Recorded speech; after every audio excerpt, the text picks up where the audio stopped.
Hello and welcome to Beyond the Headlines. I'm Roy Kaunds. It's my absolute privilege today to have in the studio as a guest Dr. David Cumin. Welcome to the show, David. Nice to be here, Roy. Thank you. David, you wear many hats. You are quite well known in the media for a number of things. But today we have you in the studio to speak about the proposed hate speech laws. Now, you are the spokesperson for the Free Speech Union. That's right. And I think you are the absolute right person to enlighten us as to what the proposals are and what it means for New Zealand society. So let me first begin by asking you about the Free Speech Union. And you're a bona fide trade union, right? You're a registered bona fide trade union. Yeah. Why was there a need for a free speech union in New Zealand? Well, we started off as a free speech coalition, which some people might remember, and that was born out of the crisis when the Canadians were not allowed a council venue to speak at. We can talk about that court case another time. Yeah. It's now at the Supreme Court level, but what followed from that is an increasing recognition that there was a culture of shutting people down and intolerance around, and that the traditional current trade unions weren't necessarily protecting workers' rights to express their ideas outside of work. Right. And we took the position and the opportunity to set up the Free Speech Union. We're a bona fide union. You can learn more at fsu.nz. Right. So let's move on to the proposed hate speech laws. A lot has been said about it. People are for it. Many people are against it. In brief, what are the proposals? What is the government trying to do? Well, those might be two different things, but there are 6 proposals on the table.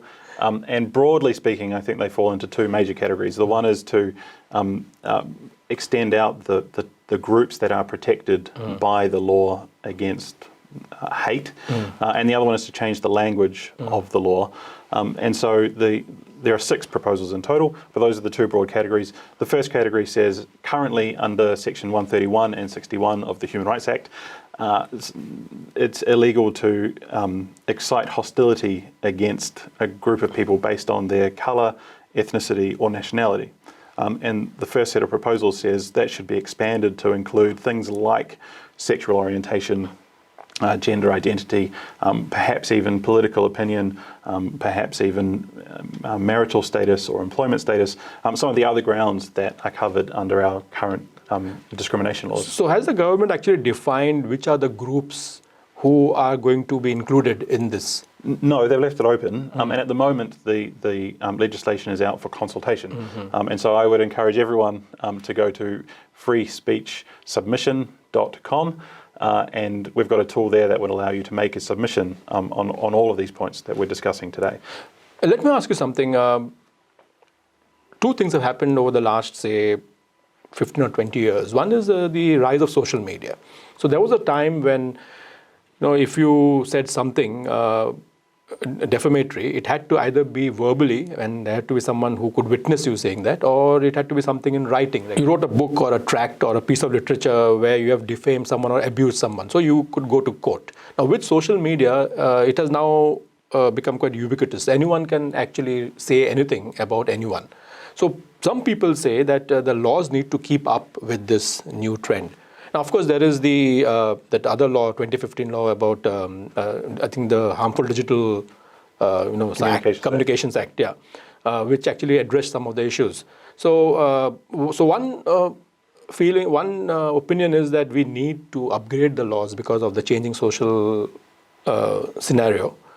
I think that's a misunderstanding because you can still claim defamation if someone tweets about you in a defamatory way.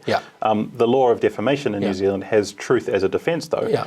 So if you say something that is true about someone, it is not defamatory. The proposed hate speech laws don't allow for truth. So if you said something truthful, it still could be considered as hate, and you could have up to 3 years imprisonment. So what you're saying is that current laws are quite capable of dealing or handling a variety of issues in both the civil and the criminal laws as they stand. They should be. So the Harmful Digital Communications Act has a few issues that we could talk about at a different time perhaps, but it was set up to specifically deal with things like revenge porn and privacy issues around doxing and constant harassment online. it's arguable as to whether some of those same things could have been upheld with other laws.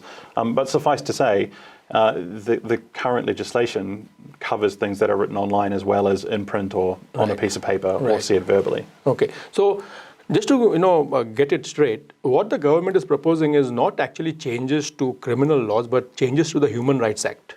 That is two sections. Is that right? 61 and 131. Yeah, it's a little bit more nuanced than that. So they're proposing that they take Section 131 and move it from the Human Rights Act into the Criminal Act, and change Section 61, which is a civil act, to have the same wording. And it's that change of wording that I think is more important than precisely where the law is on our books. And so currently, the law says something like, thou shalt not threaten or abuse or insult a group of people based on colour, ethnicity and nationality. In such a way that it is likely to excite hostility against or bring into contempt that group of people. The government doesn't think that that's clear enough, and they would like to change the law to something that says, thou shalt not threaten or insult or offend a group of people in a way that is hateful or normalises or stirs up hatred. And I think there's a massive problem with that, and that is that there is no way of clearly defining what hatred is. And in fact, our Minister of Justice was asked explicitly about a number of examples of things that could potentially be hateful, and he was unable to say whether they were or weren't. And our Prime Minister also was unable to give a clear answer. And in fact, she said that calling someone Karen would not be, whereas a legal opinion that we've had says it might be, because Karen could denote a woman and potentially a white person and is meant in a hateful, derogatory way. It could potentially be. And so that's really where the rubber meets the road, is how do you define this? And that has all sorts of complications leading on. So let me again get something right.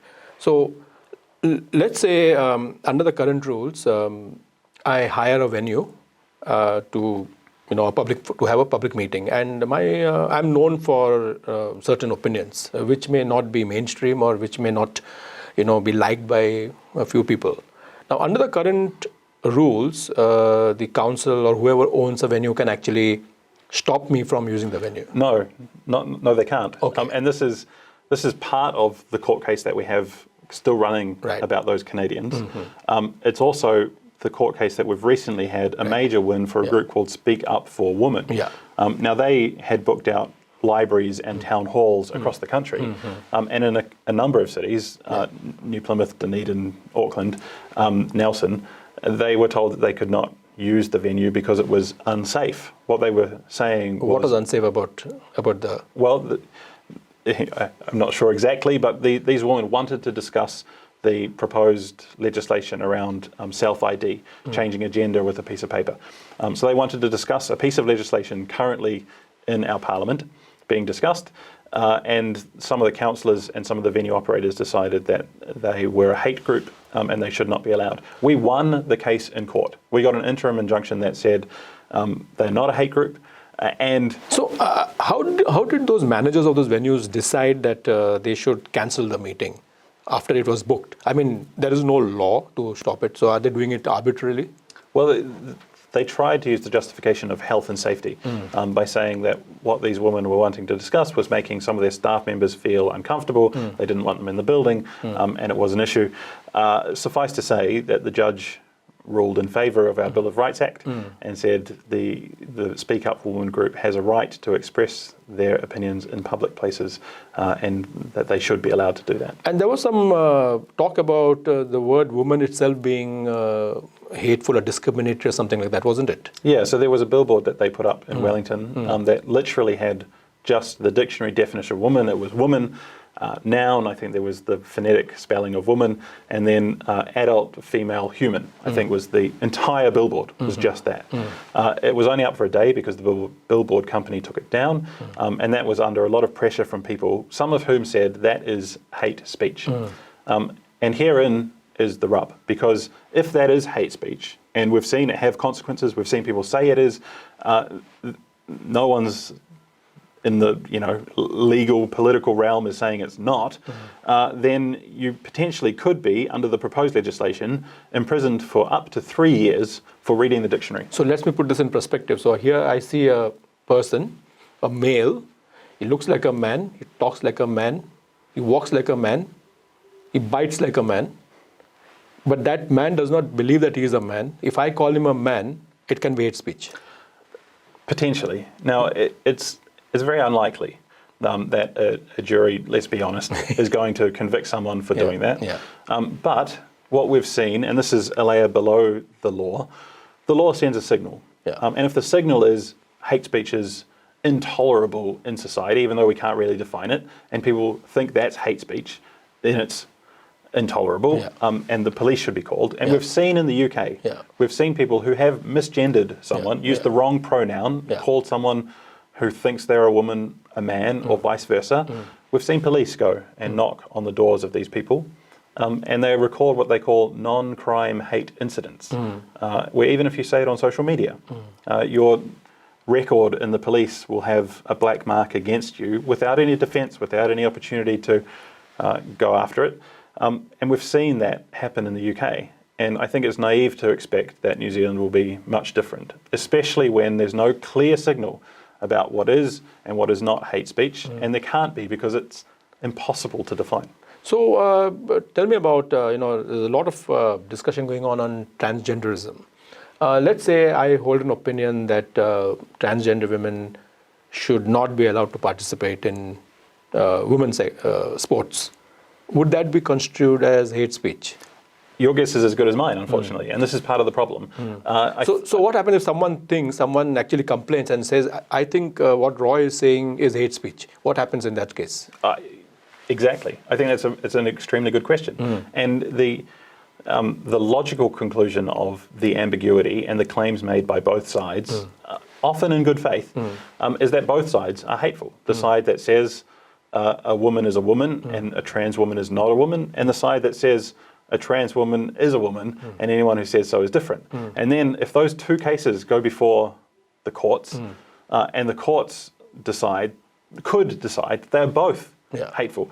And we've seen people on social media who have said, I want to know that the hate speech laws will only apply to the other side. And therein is the real problem. The real problem is this culture of not wanting to have debates, not wanting to have difficult, robust conversations, but rather turning to the law, calling the police, having people fined or locked up or cancelled so that they can't put forward their ideas. And that is an erosion of our democratic freedoms, and it's something that we shouldn't give up easily. I want to actually talk a bit about Israel Folau and the Israel Folau case. So he is a practicing Christian. He completely believes in the Bible, in the scriptures. Quite a few verses in the Bible do talk about homosexuality and says that it is a sin and all of that. Okay. Now whether you believe it or not is not the point. The point is that it is there in the Bible and someone believes it. Now Israel Folau says makes a statement saying that he believes what's written in the Bible about homosexuality. Now on the other hand, there could be another group which completely hates Christianity. Okay, maybe ex-Christians, maybe anti-Christians, whatever, and they completely berate the Bible. Now, and they start abusing people who believe such things. So now you have a scenario, you have two cases, okay? One who completely believes in what the Bible says, the other does not believe it, and they both are holding to their positions, which is actually hateful to the other. Now both these cases go to court. What happens? Well, I mean, if religion is a protected class, and if sexual orientation is a protected class, which perhaps they should be, no one should be exposed to hate under the current discussions about it. So if that first section about opening up the groups is, and if the second section comes through that says anyone who normalizes or stirs up hatred is liable for a prison term, then potentially both of those groups, if they were normalizing or stirring up hatred against each other, for Israel Folau to say homosexual going to hell could be seen as stirring up hatred, potentially. And for someone to say your Christian belief is rubbish and all Christians are horrible people, that could be stirring up hatred. Both of them could be liable under the proposed laws. And I would encourage everyone who doesn't think that that's right or fair to submit to the Ministry of Justice, freespeechsubmission.com. This is precisely, I think, where the rubber meets the road with these proposed laws, and that is, what is hate speech? Who decides? And if you think that both of them going up and being held accountable is fair, then it could be the case that only one of them is seen as hateful towards the other, because we live in a society where sometimes one side is chosen over the other in cases like this. And if it happens to be a jury or a judge that is sympathetic to one side or the other, that might be the case. That might be what happens. And if you don't think that's fair, submit to the Ministry of Justice against these proposed legislations. The problem is that, in the case which I just mentioned, Yusuf Folau, the unfortunate part is that the people who are against Yusuf Folau, they can drum up a lot of support. Whereas, the other side, who are pro-Christian, for example, they tend to not express themselves. My fear is that if you don't allow people to have their say, things can actually go pear-shaped. Yeah, and I'm not sure of the relative groups and their levels of willingness to be vocal. But in general, I totally agree with you. And we've seen this in numerous spheres. The law is one thing. And I think we should be opposing this law, not only because it's ill-defined, nowhere, by the way, around the world, in any period of time, where people have tried to use laws to stop racism or discrimination or intolerance or even terror, has it worked? They don't work, right? So that's the first thing to be very clear about. These laws do not work. We should oppose the laws because of that. We should also oppose the laws because of the message it sends lower down. And this is where we see in the UK, police going and knocking on the doors of mothers who have used the wrong pronoun on social media, or arrested a comedian for telling a bad joke. We've seen this happen. And part of the reason is because the signal is sent with a high law that says hate speech is intolerable, and it filters down. The signal it sends is, if you don't like an opinion or you're offended or insulted by something, you call the police. And this is no way to run a society. And so the people who have an opinion that they don't feel is representative of the social milieu in which we find ourselves, and often there are very vocal minorities that create a sense of perception around certain ideas, they're not going to speak up. And we have people then who retreat back, who fester a little bit, who don't feel comfortable, who might end up resenting the system, this is no way to build social cohesion. If the proposed laws are there to increase our social cohesion, they are going to create the exact opposite effect. So I think the solution would be to people engage in dialogue, or to actually have an open exchange of views. So you have a particular view, I hold a particular view. I think what is more important is that the two groups understand each other, whichever groups they may be, either political, religious, ideological. 100%. And we saw this, the best example that I know of recent times of this is the interview with Billy TK and Paula Penfold. And Billy TK was just shown up for what he is. And Paula Penfold metaphorically pulled his pants down on TV, in a show. And as far as I've seen, that's driven him to ground, basically. And I think that's the way it should be. If someone holds a view which is unpopular, or which is not what everyone subscribes to, the best thing is let him have his say, and then people say this fellow is an idiot, and they will stop listening to him or following him, and he may get or she may get a handful of followers, but that's not really no danger to society, actually. Right. And not only ridiculing and objecting and calling out, but giving a counter-narrative. This is why it's wrong. This is why your idea is false and terrible. And have it exposed. Sunlight is the best disinfectant in these cases.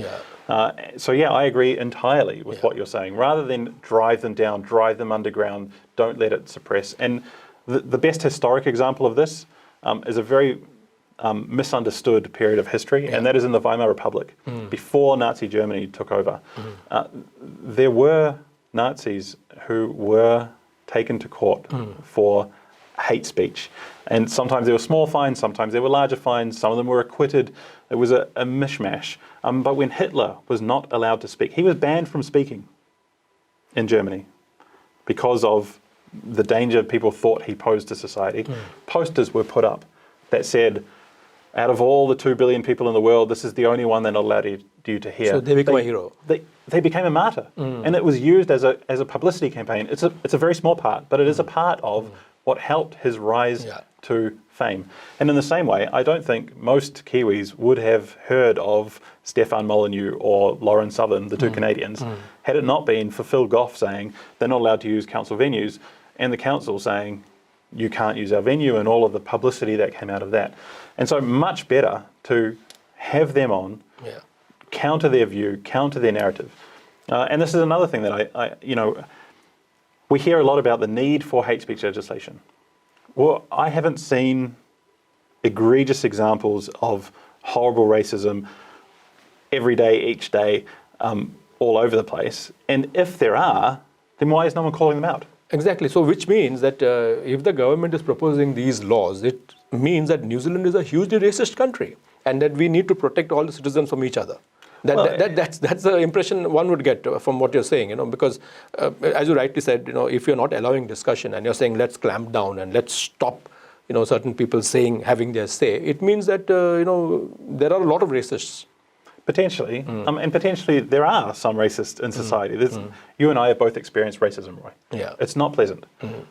But calling the police to have someone locked up for something they said that's insulting, rather than challenging them about it, educating them about it, showing them that we're also human, there's lots of things we can agree on as well. Counter the narrative, educate, inform, debate, ridicule. These are the ways that we build social cohesion and we strengthen ourselves as well, rather than feeling like we're snowflakes in the corner and the only thing that can protect us is the police coming to lock someone up. And then that person feels like they can't express themselves and they fester and it bubbles and they become a martyr. It's not productive. And nowhere where these laws have been tried, anywhere around the world, over any time in history, have they worked. They have done the complete opposite. So assume that we had such laws before the March 15 Christchurch incident. Would it have stopped an incident like that? Well, the Human Rights Commission, the Chief Human Rights Commissioner and the Royal Commission of Inquiry into the attacks have both said no. So I agree with them. And it stands to reason that it wouldn't have, because there was nothing obvious in what was going on that was picked up that would have reached a great threshold of up to 3 years imprisonment, which is a sentence, by the way, that's harsher than that for violent assault, which is another big problem with the current proposals and a reason to submit against them. I'm now going to actually go on thin ice here because I want to address the elephant in the room. Many of our scriptures, whether it is the Bible, the Quran, or even the Hindu scriptures, there could be passages which could be translated or could be seen as being hateful to a particular group. Now, there is a historical context on which it was said, whether it's in the Old Testament, whether it is in the New Testament or the Quran or the Gita. There's a context in which certain things are said. Now, as you and I know, fundamentalists take something from there and then twist it and apply it to a modern life. I want to know, should the government legislate on these things or no? Now, I told you I'm on thin ice, and it's a loaded question. Sure. Well, there's two sides to that question. My position is no, the government should not be putting people in prison for expressing ideas. There should be counter-narratives, debate, ridicule, etc. So absolutely not. But there is the potential for that. And we spoke about Israel Folau. Potentially, him essentially quoting scripture may end up in a fine or imprisonment. So there's a big reason to submit against the proposed legislation. There's also the counter side to that, and that is someone who criticises that scripture may be also imprisoned for demeaning, criticising, offending, stirring up hatred against a group of people on the basis of their religion. And what's interesting in that second side to your question is the UK law, as flawed as it is and as all the problems that have come with it, has a special section underneath it. So it has very much the same language as what is being proposed, but there's a section, Part 3A, they call it, that explicitly says that it doesn't apply to criticism or discussion or robust debate about religion and a few other things. Yeah. So there is the UK law has its problems, Yeah. and I've described some of the issues with it and, Yeah. and the signals it's sending to society, and many of your listeners would have seen examples, unfortunately, out of the UK. But even there, it's a stronger law than what's being proposed here. So I think your question is valid, and it really drives to the heart of what is wrong with these proposals and why we should be submitting against them. Yeah, because if a government starts becoming totalitarian, they, as many totalitarian governments have done, they banned religion. For example, we know what happened in Albania 50 years ago, under Enver Hoxha. He banned the Quran, he banned the Bible, he banned all religious books. So I'm not saying something like that will happen, but the mindset, is we'll probably start going towards that, to say that, maybe religion should be banned, or religious, there was a strange case in India recently where Islamic scholar actually said that 26 verses from the Quran should be abrogated. He said, in India, in the Quran should not have this 26. It went to the Supreme Court threw out the case and fined him. But that can happen, and that's what I'm saying. People will find some objections in ancient texts and say that these are no longer valid in modern times, and the government steps in. And that's a fear that I have. That's why I said I want to address the elephant in the room. Well, I mean, it may not be a genuine fear, but there is a fear. And I think it's reasonable to think like that. And I'm not a religious person at all. Sure, and neither am I. But I think it's reasonable to think like that because the legislation is ill-defined. You can't define hate speech. And while I agree with you, I don't think that's going to happen in New Zealand. It's a rhetorical viewpoint. But where is New Zealand going to be in 20, 30, 40, 50, 80 years' time? And if there is a law that can be abused like that, and there is a government who's not the current government or some of the previous governments, but is a government that wants to use it in that way, or there are elements in society that band around in order to use it in that way and abuse it in that way. In the same way that we've heard some groups rubbing their hands together at the possibility of this law coming because now they can go after their ideological opponents with the law behind them, or attempt to. I think your question is reasonable. And I think that is the crux of the entire discussion, that while upgrading laws is a good thing because of the changes in the landscape or in the demography or whatever, political viewpoints. The fact is that if the laws are so stringent and harsh, while today we may think that no one will go to jail for 3 years because of calling someone a curry muncher or something like that, we may think that, but if a group of people come to power, they can actually, as you said, use these laws to their advantage. Sure. And shut down the opposition. Exactly, in the future perhaps. But the more immediate problem is, even if it's not arresting you and a $50,000 fine or 3 years in prison, even if it's just the police knocking on your door because you said something that someone else thought was hateful, that in itself is a chilling effect. Because no one wants to have the police knock on their door and have to have that conversation or taken down to the station or a record made against your name by the state. So even if it's not 3 years in jail, $50,000 fine, the extreme end of the spectrum, which honestly I think it need to be truly horrendous and inciting violence, which is already a crime, to get to that stage. But even if it was just a phone call from a police officer telling you, be careful what you say. That's a very chilling effect. That is going to have societal consequences. And we've seen that play out in the UK. And that's the best example that I can give. And, sometimes, Roy, I look at New Zealand and I think, the words of Fred Dagg ring in my head that we don't know how lucky we are here. It's truly a beautiful pair of few islands. And one of the reasons that makes it such a wonderful place to be is because we're culturally behind a lot of the rest of the world, at least by a couple of years. And that gives us the opportunity to look at what's worked and what hasn't worked and be able to chart a path that is as best as it could be and optimal. And at the moment, I feel like we're looking at what's happening in the world and not seeing the train that's coming at us. Right. Well, it has been a wonderful discussion. I wish we could go on, but we are running out of time. So what can people do if they are concerned about the proposals? So the first thing I think is to get educated and understanding and make a submission against the proposals. And the best place to do that is at freespeechsubmission.com. We have a template there. You can choose what you think is important to write, and then literally 3 clicks, and you've made a submission. If you want it close?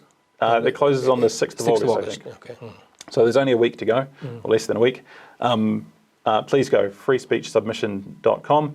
The Free Speech Union is around. We'd love to have your support. Sign up to our newsletter. Join us. Look at our website, fsu.nz. Right. So thank you so much, Dr. Cumin, for coming to the studio, enlightening us on what the issue is. I think we will get you more often, because I don't think this issue is going to die down soon. It's going to remain on the books for a long time. And probably, as the law goes through its process, I think we need to educate our viewers on the pros and cons. I'm happy to be here. It's always a pleasure, Roy. Thank you so much. Thank you so much. And we'll see you again next week.